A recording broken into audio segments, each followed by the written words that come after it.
Hello everyone. Thank you for attending tonight. My name is Dave Hughes. I am the CTO at Stelia. Stelia is a company that has expertise and product across the full AI stack. When I say full AI stack, I mean having dabbled and got products in or got production operations for network carrier stuff through sort of cloud and user-facing applications. I'm going to be talking tonight about prototyping an inference product that has a clear pathway to production. I think most of us have probably dabbled and done quite a lot of proof of concepting and prototyping in the past 12, 24 months. But taking it to production is a little bit different, especially when you start adding up economies of scale of using cloud and everything else. Who am I? As I said, Dave Hughes. I am a software engineer by trade, also system admin, network monkey wrangler at some point in my life. Passionate technologist above all. I actually enjoy what I do. I'm an open source developer, user, and enthusiast. I've been a Linux distro maintainer at one point, contributed to other Unix operating systems, all the sort of user space applications as part of that. Above all, I'm a problem solver. I like solving problems. I tend to find there's good value in doing that. It also helps when it turns it into like a business rather than for remaining in hobby territory. Why are we here? Okay. Thought this was meant to be a microphone. State of the Union. What is inference? Does anyone here know inference, difference between training and inference? Raise your hands if you do or don't. Hands up for you know what inference is. Okay, it's good. So I'll not spend too much time on it, but basically it's a process of taking a trained machine learning model or AI model and giving it new unseen data before to make decisions or give output, that type of thing. It is, I've put quite bluntly here, the doing phase of AI rather than just being stuck in model training territory forever. We actually put it to some kind of use and it will produce results, identifying objects in photos. Again, types of examples. I've got friends making applications where you can upload pictures of like a watch and ask, oh, is this Rolex fake, real, whatever. So you're getting that sort of output from the doing phase. Inference products, everyone, hands up if you know what an inference product is. I think people use things like VLLM or LLMD, anything like that. Raise their hands if so. Okay, small amount of the audience. I think most people probably use things like TensorFlow or variants like that. Basically, it is putting LLMs into a software product, normally wrapping an API around it for interaction. People call that OpenAI style API. It's probably a bit of a verboten term after the past week or so, but it's a familiar API nonetheless. Some people build an entire platform around it, basically presenting pre-trained models to a consumer and allowing them to input custom data of some sort. Now, most common form of that is chatbots we're all familiar with. You ask questions, you get output. Other things could be in terms of ad tech or marketing. You provide a data set from your business and apply it to a pre-trained model and you get output. Unlike training, which builds the model, inference is the actual production phase where, again, we actually use these in production for different applications. Give examples of watches and so on. Breakdown of an inference product. It begins with data. People always overlook the data piece, which is quite interesting. I'd like to ask people, do you think OpenAI spent more money on GPUs or data? And they're quite surprised when you tell them how much money they actually spent on data in terms of scraping the entire public internet and going through the entire cleaning, validation, and qualification process.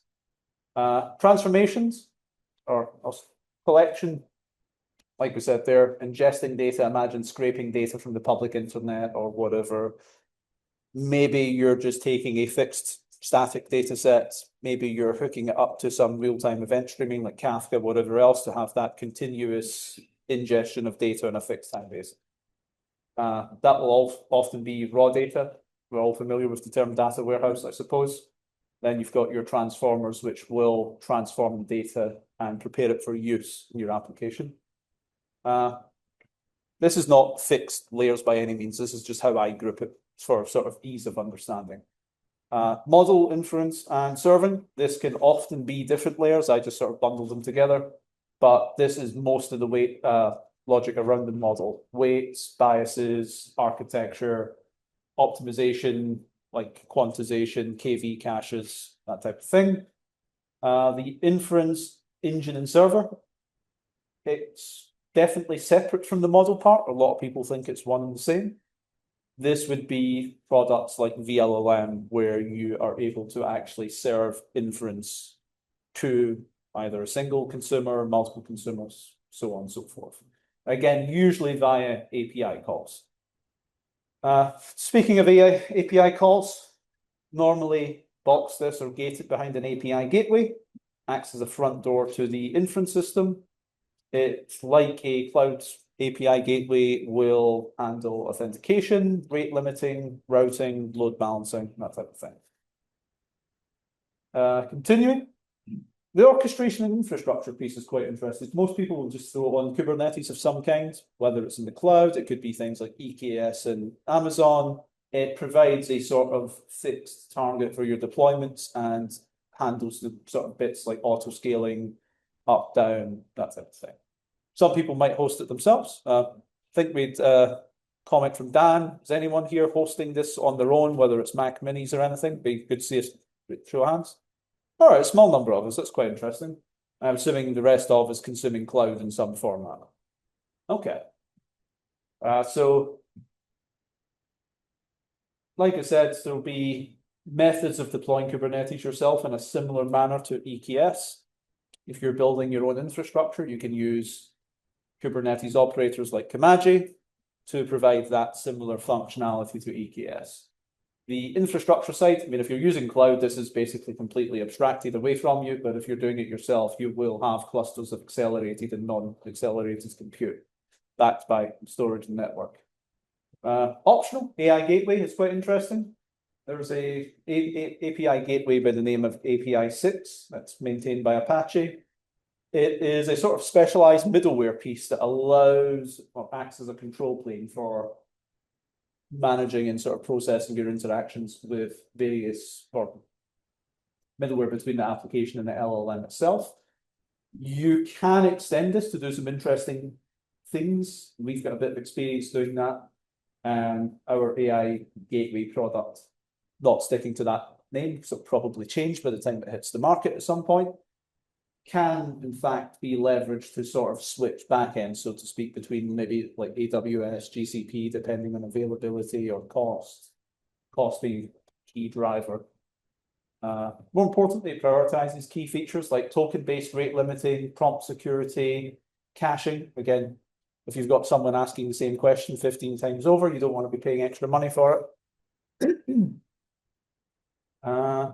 Monitoring and observability, again, sort of does what it says in the tins. Only difference is we're particularly interested in the latency, throughput, and error rates. The error rates becoming quite key if you're looking at doing any type of reinforcement learning and actually improving the output. That'll take you on to the next part with monitoring the model, looking for drift in the data, that type of thing, especially in the biases and fairness. Mentioned feedback and continuous learning.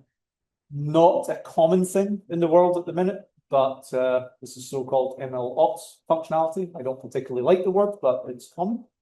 And this is all around that error tracking from the drift detection that I referred to, and something you would typically do if you were in a fine-tuning stage. Hands up if anyone has done any sort of fine-tuning of open source models. Okay, a few of us, that's good. Security and governance. A topic coming up more and more as we start to look at enterprise sort of trying to consume AI. That's mostly around the, pardon me, again, authentication authorization model that the company itself needs, making sure data is encrypted in flight and at rest, access controls, audit logging, compliance if you're doing anything in, say, the medical sector with HIPAA compliance. That's something we've started dealing with recently with a new customer who is in that space and having to deal with new certification and compliance. Architecture, I sort of alluded to this earlier. You can either have it just running on static data where you'll give it data sets at whenever you want to. If you are a marketing or ad tech company, it might be the end of a marketing campaign and training on your data from that campaign. Not training, but inferencing on your data from that campaign. The other one is real time, which is quite tricky. I've done this at one point in the past. I worked at an ad tech company, and we originally went with the static method, but we ended up having one of our customers who asked if we could do it in real time, and we decided, why not? And what was real interesting for them is they were then able to see the sort of performance of their marketing campaign in real time, but also see a sort of forward prediction of it, which was really good. I mean, we've seen cases of Budweiser and Jaguar and all the other bad marketing campaigns the past 5 years. Turns out CMOs are quite happy if they can detect that early and stop wasting money and creating brand damage. Common path to a proof of concept or prototype, MVP, however we want to term it. Most people start with data, static data only. It's a good way of approaching the problem. No point in pulling Kafka in for event streaming and just adding needless complexity straight off the bat. Inference engine, VLLM, LLMD, both good, solid options. They have their problems, which I'll come to in a bit. I mentioned there, Kubernetes. Again, most people sort of pick Kubernetes as a deployment target, EKS, that type of thing. It abstracts a lot of the tricky parts of infrastructure for most people, like auto-scaling and auto-healing, load balancing, failover, all that type of stuff. Infrastructure, I think we sort of touched on with the crowds. Couple people self-hosting, but most people just consuming cloud. You've got a couple options there, but I think most of the cloud options like GCP and AWS are somewhat at parity in terms of feature functionality. Product, Open API or Open AI compatible API. I think everyone here, or most people here, will have interacted with OpenAI at some point via the API, and most products are trying to provide that common API interface that people come to know and expect. The gateway implementation is another one most people play around with. It's again just good design to sort of keep that logic boxed off, and it means your application API doesn't have to handle authorization or authentication and authorization over and over again. You can just keep it to core business logic, which is always good. Problems, lessons learned, and everything in between. Inference engine. So we started off, I'm not going to say prototyping, but experimenting with VLLM. It works to quite an acceptable level, but one of the big problems that we found that multi-tenancy is not necessarily a priority at the upstream, which was a little bit disappointing. Right now, they've basically got a shared API key between all consumers, which isn't exactly great if I want to offer it to 10,000 consumers concurrently. One workaround that we found was just offering each tenant their own server, which works. But again, it's not exactly a good utilization of resource. And we are self-hosting this stuff. And when you're looking at GPU compute servers costing $300,000 per server, it's a bit difficult to go back and say to people, yeah, we're wasting resource where we don't have to. Funders don't exactly like that type of thing, funnily enough. One of the other big problems that we found was actually data leakage and quality of service issues from a sort of noisy neighbor problem. And there just wasn't any real implementation of that. The resource consumption problem, again, that we found was just, again, spotting things like idle CPU usage. We could leave the LLM running for a few days, and even after you stopped interacting with it, the CPU consumption and RAM consumption was quite a bit higher than what it is at startup time. We also found that it's typically bound to a single node as well. It makes the scaling aspect of it quite difficult unless you plumb it into Kubernetes, unless you've got your own sort of orchestration system. We have a cloud infrastructure, so we can set it up to be consumed. Then again, consumer calls the API, it spins up their own VLLM server, and from that perspective, we can handle that. But I think your average consumer finds it a little bit tricky. The complexity and configuration side of things, that was, yeah. points meant to be in there, but for all intents and purposes, complexity and configuration is meant to be part of VLLM as well. LLMD takes a slightly different approach. It's a new project, sort of spearheaded by Red Hat and a few partners. They're making it so-called cloud native or Kubernetes native, however you want to term it. And the result is that it's got a good level of integration, as you would expect. And it removes a lot of the problem that you see here with it being bound to single nodes and making the scaling part difficult or impractical. The downside is it brings in operational complexity. Kubernetes, for all the good points, also, again, massive amount of stack being brought into the problem. We found that when playing around with LLMD, anytime we had to start profiling or debugging any problems with not even going to say production, just local consumers, you're starting to drag in the complexity of Kubernetes networking. And so it's just, I prefer my problems to be simple to solve by nature, and it's a lot easier to do that for smaller operational stack. I do think it's going to work out quite nicely in the long term, but again, there is a sort of operational complexity there. The hosting challenge, I touched on it before. Both of them have their similar challenges, but I think the biggest one to really highlight is the orchestration around taking it to customers and really getting that horizontal scale. I mean, we've said at the start of it, it's quite easy to prototype this on a single server.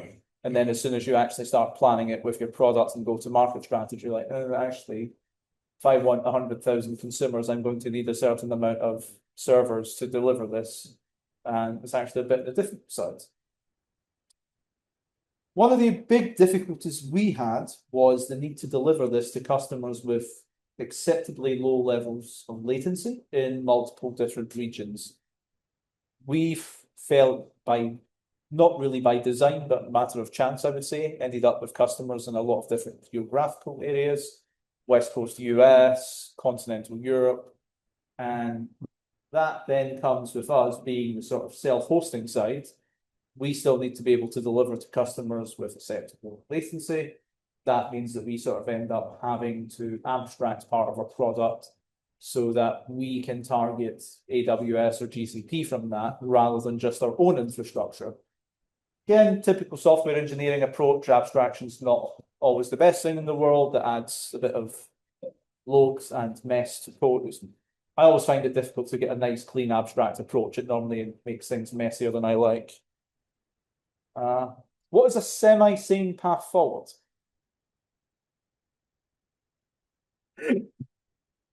I say this as someone that's got a lot of experience using Kafka for event streaming. If you can exclude real-time data streaming from the very beginning, you will just make your life a hell of a lot easier. If you can it's easier to have a real working product and then come back and justify the resource investment in that when you already have consumers of the product. It's again just unneeded complexity in the early stages of any product. I would always design the data layer in mind that you will probably require the real-time streaming at some point because it's an inevitable, to me, an inevitable ask at one point in the product lifecycle. I would try and avoid a hard dependency on a specific inference engine. And again, I'm very aware, easier said than done. We ended up making I'll be quite honest and say a hackier than I would like abstraction layer around LLMD and VLLM. It works just now, but for me, it's an acceptable enough insurance policy, and I can at least gauge where both projects go for the next 12 to 18 months without making me have to go back and rewrite anything from scratch. The API and sort of optionally AI gateway, I touched on them being separate things. People think they're one and the same, not always. It's good to have a clean, opinionated upfront specification. There's nothing wrong with trying to allow them to do too many things, even if you only want to offer a smaller amount of models. That's not always the worst thing in the world. Easier to support in production when you only have to troubleshoot or debug 10 models as opposed to 500. Like any good old engineering problem, let's limit scope creep. The observability layer being designed in mind with having large amounts of large volumes of data. This is something that people, it's sort of obvious thing, but not so obvious, people often overlook it. When you come to the point of wanting to even entertain the notion of reinforcement learning, you quickly hit the point of needing to have lots and lots of data to be able to go up to that point, especially tracking drift, latency, error rate. That typically, again, just means that you're going to be consuming and storing large volumes of data. We personally had a lot of issues, and I hit this issue in the past at a previous company with Elasticsearch. It works quite nicely. We ended up getting more than a petabyte of data in Elasticsearch at one point, and it sort of fell over. And other alternatives that people look at are things like ClickHouse, whatever. We ended up at my previous company building something custom on Postgres, which worked quite nicely. Current company, we've been acceptable use of Elasticsearch today. It's moved on a little bit, but it's still a bit more fragile than I would like. Design with governance in mind. This is a topic that's not exactly a silver bullet or a solved problem either. One of the challenges I put to the engineers was make sure we design this with tight integration to the sort of access controls, role-based access controls, auditing, logging, and make sure that if we get any customers that want full logging for their auditors or whatever, they've got as much data as they want. I think there's a few different sayings of data's the new oil and everything else. People can't get enough of data anymore. It's money. Continuous learning, I would say, by continuous learning, I mean the whole reinforcement learning topic. I would say cut that out as a requirement at the early stage. It will make your life easier, and it just gives you less things to consider for sort of proof of concept or an MVP. Worth keeping in mind for future, though, because I'm assuming that your consumers will come back at some point with feedback on the quality of the product, and like most engineers, we're going to want to fix it or make it better. Key takeaways from today that I would say, a lot of people think that an inference product for production is more about the model rather than about the actual surrounding sort of layers. Data engineering, I touched on at the start, it is wildly undervalued. I spent a lot of time in data engineering in my early career. It's really, really valuable. And I mean, we've all heard the saying garbage in, garbage out. If you've not got things going in quality to begin with, it doesn't matter how good the rest of it is, it's quickly going to turn into garbage. Monitoring and observability, again, I would say a really undervalued part. It goes without saying, but if you can't observe something, you can never improve it. Anyone tries to convince you otherwise, they're lying. Model's only just one component. That's a very, very key point. I would say the real challenges that we had, engineering-wise, was reproducibility and scale, and certainly the latency and quality. I made a key point of saying earlier that having a known target to deploy to EKS and Amazon, that type of thing, that really, really helps. If you can have your developers, engineers, knowing that they're targeting a good known working target for deployment, that makes their life easier. If you figure out the scaling piece, like I mentioned with the tying things into Kubernetes, that type of thing, quite early on, you'll make your life a lot easier the second that you start to get more consumers of the product. Latency is what it is. You can deal with it when you've got the customers that require it. I don't suggest you go out and design for the US West Coast when all your customers are in Europe, for example, but keep in mind you'll probably have that at some point. Quality was always a difficult one. I touched on that with the data engineering thing. I wouldn't say we undervalued it, but I don't think we put the correct emphasis on how important the data was to begin with. And we had, again, the usual thing with models hallucinating and giving us violent outputs. And it quickly forces you to go back because I don't want to put a product like that in front of customers because it makes us look a bit amateur. Questions?